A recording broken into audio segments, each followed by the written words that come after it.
રામ સદૈદાસ જય મા અમર જય શ્રી કૃષ્ણ।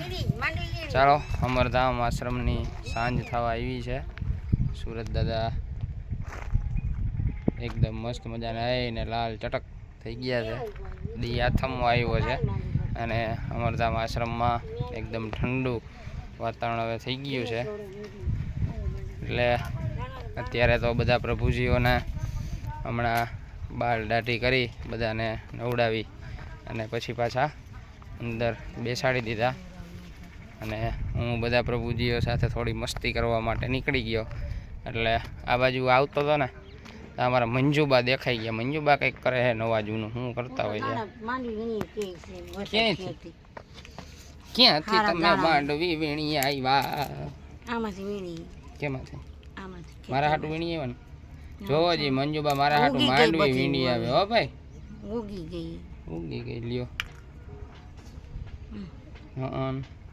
અમારા હાટું છે ને જોજી તમારા હાટું હું તો બધી દીધો ને પછી તમને આ મુઠી માંડવી ખાઈ શકે કા એમ જ હોય હોડી ખવરાવો તો થાય ને। માંડવી હેડવી નાખ મારા માંડવી હેડવી નાખવા હું ક્યાં હેડવી નાખ કોણ હેડવે તમે ખાવ દાણા ખાવ ઉગી ગયા બધા ઉગી ગયા તો પાછા જમીનમાં નાખજો એટલે પાછો છોડવો થઈ જાય ઉગી ગયા હોય તો। અહીંયા કચરો કરશે વારશે કોણ અહીંયાથી? તમે વાર નાખશો ને? તમે વારો ના હાલે કા? લોહી આમાં ક્યાં લોહી તો એટલું જથ્થાબંધ પડ્યું છે। કોકને 50 બોટલ જોતી હોય તો આ શરીરમાં નીકળી જાય એમ છે। કાઢી લીધી મોઢામાંથી। બપોર શું હતું જમવાનું? તો બપોર નથી જઈમાં અરે પણ તમે નથી તમે હું બપોર ક્યાં આવ્યો હતો? તમને જોયો તો ક્યાં થઈને આવો હોય તમે હે બીજ સાથે થઈને આવો હું થઈને આવો બીજા માણસ થઈને આવો બીજા માણસ મને થોડુંક રૂપ બદલતા આવડે કઈ તો તમને તમને આવડે તમને રૂપ બદલાવ લોહી ખાઈ ગયા તમને આવડે મને નહીં એવું રૂપ બદલતા મંજુબાને આવડે છે। માંડવી હારી વીણી આવ્યો મંજુ બજાર શું થાય માંડવી ખાઈ શું હે માંડવી ખાજો હારી વીણી આવે એમ કહું। આ બધી મારા હાટું જ છે ને હું ખાઈ જાઉં તમારે ખાવી ને હે આ વીણીમાં ક્યાંથી તો આમાંથી પડામાંથી આમાં પડામાં માથે કેટલી હોય ખીરા નોય પાથરા ઈ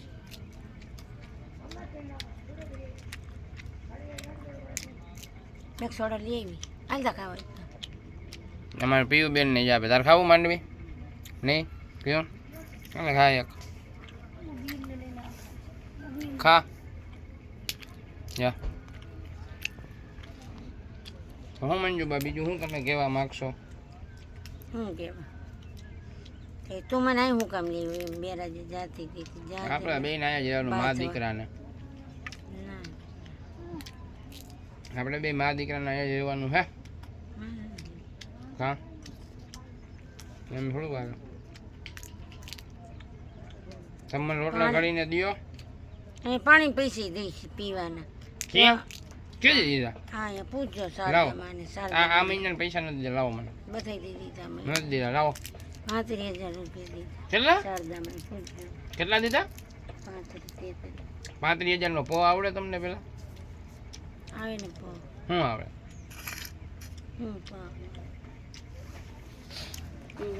મારા મંજુબા મારા માટે માંડવી વીણી આવ્યા બેઠા બેઠા ખાઈ લીધી માંડવી મંજુબા નાખીને હવે રોટલો ઘડીને ખવડાવે મજા આવે। રોટલા ઘડતા બહુ સારા આવડે મંજુબા ને તાવડી જેવડા મોટા મોટા રોટલા કરે મંજુબા આવડે નહીં મને ખાઈ ગયા કા મારા મારા ખાઈ ગયા મોટા બધા શું ખાઈ ગયા મોટા લોહી એમ થોડું કઈ ખવાતું હોય એટલે એમ ખવાય આની વાતું જ આવી હોય ડોહી ની વાતું જ આવી હોય બોલો મને તમે મંજુબા એ થોડી મસ્તી કરી અને આજે કેવો પ્રસંગ બન્યો પ્રસંગ એટલે બહુ એવું કંઈ નથી પણ અમરધામ આશ્રમ પર હમણાં થોડા ટાઈમ પહેલાં એક દાદાને આપણે સિવિલ હોસ્પિટલની અંદર સારવાર લેતા હતા અને દાદા બિનવારસી હતા. આથી સિવિલ હોસ્પિટલ દ્વારા એમને આપણા અમરધામ આશ્રમ પર મૂકવામાં આવ્યા. દાદાની બહુ મોટી દાઢી અને વાળ હતા. એમના અત્યારે જ્યારે એમનું વાળ અને દાઢીનું કટિંગ કરતો હતો ત્યારે એની અંદરથી આવી જીવાત નીકળી, એમ કે અંદર આમ બટકા ભરે એને. એ દ્રશ્ય જોઈ અને આમ એવું થઈ ગયું ને, ઓહો આ કઈ રીતે આને ભગવાને આવી સહનશક્તિ આપી છે દાદાને કે આટલા ટાઈમથી અવડા મોટા વાળની અંદર જીવાત તમે જોવો ને તો અસંખ્ય, આપણે ગણી ના શકીએ એટલી બધી જીવાત. અને દાઢીની અંદર પણ એવી જ રીતે આ ગાલમાં બધે બટકા ભરે એમને બિચારાને. એટલે ભગવાને એને કેટલી શક્તિ આપી છે સહન કરવાની કે એ તો હવે એને જ ખબર છે. આપણે તો હું તો એવું વિચારી ના શકું ન્યા સુધી કે કેવડી એનામાં શક્તિ હશે. એ દાદાને હું છેલ્લા 3-3.5 વર્ષથી ઓળખું છું. જ્યારથી આપણું વનક્ષેત્ર સિવિલની અંદર ચાલે છે ત્યારથી હું દાદાને ઓળખું છું. એ દાદાને વારંવાર, જોકે દરરોજના માટે આપણા વનક્ષેત્રની અંદર પ્રસાદ લેવા માટે તો એ આવતા જ, પણ વારંવાર હું એમને કહેતો કે દાદા તમે મારી સાથે આવતા રહ્યો આશ્રમે, ત્યાં તમે શાંતિથી રહ્યો, ખાઈ પીને આનંદ કરો.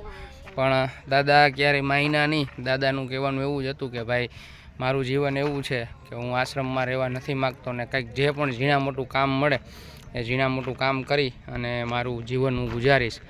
એટલે એક સિદ્ધાંતવાદી દાદાનું જીવન હતું. પણ અંત સમય એવો આવ્યો ને કે દાદાને પગમાં થોડો ઘણો પ્રોબ્લેમ થઈ ગયો. એના હિસાબે એમને સિવિલમાં દાખલ થવું પડ્યું અને પાછા આપણા આશ્રમ પર આવ્યા. એટલે અંતે તો દાદા ન્યા જ આવ્યા. આનંદમાં ને દાદા? હા છે જો આમાં દાદા. વાળ ને બધું નીકળી ગયું તો મજા થઈ ગઈ ને? હે શું નામ શું તમારું? ગોપાલ. હે ગોપાલ. ગોપાલભાઈ. આખું નામ? નરસિંહભાઈ. ગોપાલભાઈ નરસિંહભાઈ કાચા. એમ કુંભારમાં જ આવે ને કે કડિયામાં આવે? કડિયામાં આવે. હા. કયું ગામ કયું? જામનગર. પ્રોપર જામનગરમાં? કઈ બાજુ રહ્યો જામનગરમાં? હવે કોઈ નથી? એકલા? અમારા દાદા છે એ સિવિલ હોસ્પિટલની અંદર સારવાર લેતા હતા. એમના પગની અંદર કંઈક પ્રોબ્લેમ આવી ગયો હતો. એના હિસાબે સિવિલ હોસ્પિટલમાં સારવાર દરમિયાન સારવાર એમને પૂરેપૂરી થઈ ગઈ છે. એટલે હવે અમરધામ આશ્રમ પર છે. પણ એમની જે વ્યથા હતી વાળની અંદર કેટલી જીવાતું હતી ને? બટકા ભરતી હતી તમને? નહીં ભરતી જ હોય ને એમને એમ તો ત્યાં શું ઈ કરે? હે ભરતી જ હોય, તમે અમને કહેતા નથી. હા એમ જોજી હવે કેવું અસલનું થઈ ગયું. હે શાંતિ થઈ ગઈ ને અંદરથી? કેટલું બધું ભાર ઓછું થઈ ગયું આપણે એવું કહી શકીએ. કેમ કે એ દ્રશ્ય તમે જ્યારે જોવો ને ત્યારે આપણે એમ થાય કે ના, ભગવાને ઘણી બધી શક્તિ આપી આ ઉંમરની અંદર.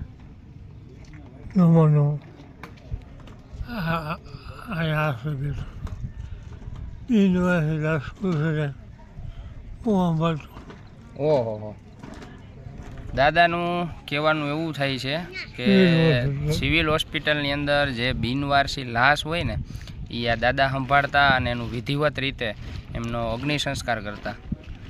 ગોપાલભાઈ, ગોપાલ દાદા અમારા. ગોપાલ દાદા ઘણી બધી સેવા, એટલે જ છેલ્લે આવું આવ્યું દાદા. છેલ્લે અહીંયા આવ્યા ને, કેમ કે જો રોડ ઉપર રહેત પગમાં લાગ્યું હતું, હેરાન થાત ને, એટલે ભગવાને તમે આવા સારા કામ કર્યા ને એટલે ભગવાને કીધું કે આને હું એવી જગ્યાએ મૂકી દઉં ને ત્યાં હેરાન ના થયા. સમજ્યા તમે? એટલે આ આપણું ઘર જ છે, આશ્રમ નથી. હું અખાડાનો જમાત એમ? હા. નવનાથજી. કેટલી ઉંમર કેટલી દાદા તમારી? મારી ઉંમર થઈ 90 વર્ષ. 90 વર્ષ દાદાની ઉંમર છે. ને કેટલા ટાઈમ તમે આ સેવા કરી ઓલી બિનવારસી લાશ સંભાળતા? કોઈનું સંભાળતું ત્યારે હું સંભાળતો. એટલે કેટલા વર્ષ સેવા કરી તમે એવી? 8 વર્ષ. 8 વર્ષ ભાઈ દાદાએ એવી સેવા કરી કે બિનવારસી લાશ દાદા ખુદ સંભાળતા સિવિલની અંદર. જ્યારે કોઈ પણ લાશ સંભાળવાની ના પાડી દેતા ત્યારે અંતમાં બિનવારસી જે લોકો હોય એની લાશ અમારા ગોપાલ દાદા સંભાળતા. એ પછી મોવા નાના મોવા હા નાના મોવાની અંદર સુનસાન મારા નામનો કરતા. મેં કીધું મારા નામનું નહીં. નાના મવા સ્મશાનમાં સેવા આપી એમ ને દાદા? હા દીકે તાપા ટકાવાળા રહીએ ને હા અમરાપલ્લીભાઈ હા. વાહ ભાઈ વાહ. એટલે દાદાએ ઘણી બધી સેવાકીય પ્રવૃત્તિઓ કરેલી છે. તો ચાલો બધાને સીતારામ, સદદેવીદાસ, જય મા અમર, જય શ્રી કૃષ્ણ. મળશું ફરીથી કાલે નવા બ્લોગ સાથે. ત્યાં સુધી બધાને જય મા અમર, જય શ્રી કૃષ્ણ. ફરીથી આપણે સુરત દાદાનું સુંદર્ય દ્રશ્ય જોઈ લઈ. ચાલો બધાને જય મા અમર, જય શ્રી કૃષ્ણ.